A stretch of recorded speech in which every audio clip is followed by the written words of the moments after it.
যে ওই বিশ্বকর্মার থেকে লোহা নির্মাণ কাছের বাসর ঘর তৈরি করেছি।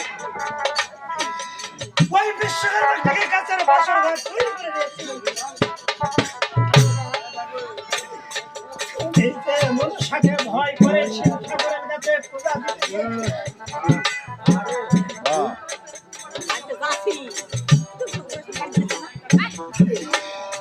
আমরা তো কখনো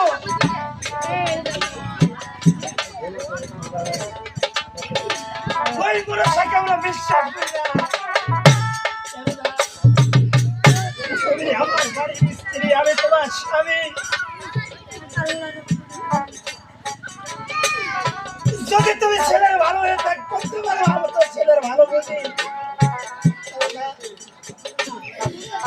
যে মনুষ্যার তুমি বোঝা করতে গিয়েছিলে,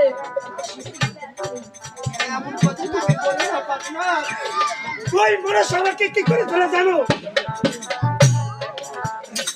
ওই মনুষ্য আমাকে 12 বছর কাঁদিয়েছিল। ওই মনুষ্য আমাকে ভিক্ষার ধরে হাতে দিয়েছিল।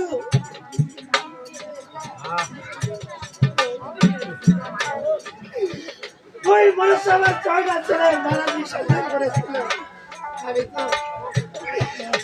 আমি তো আমার পুত্র সঙ্গে ছেলের সঙ্গে আমি তো 12 বছর বাড়িতে ছিলাম না। 12 বছর বলে শোনার জানা ওই সাঁতারে মরমতের আমার কাছে ওই মনুষ্যের কথা তুমি আমি কেমন করে তোমায় বোঝাবো বলো না?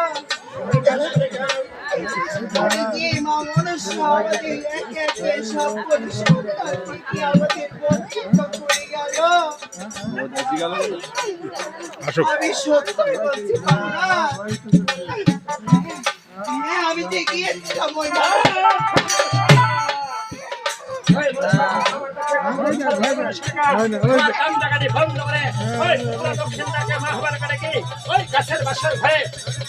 ব্যবস্থা করে দাও।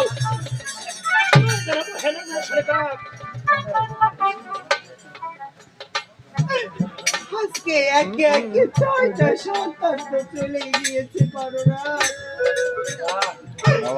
আর এই শেষ পুত্রটাকে আমার বুকের মাঝে রেখে দিলে হয় না পারো না। আমি হচ্ছে শিব ঠাকুরের ভক্ত ছেলে।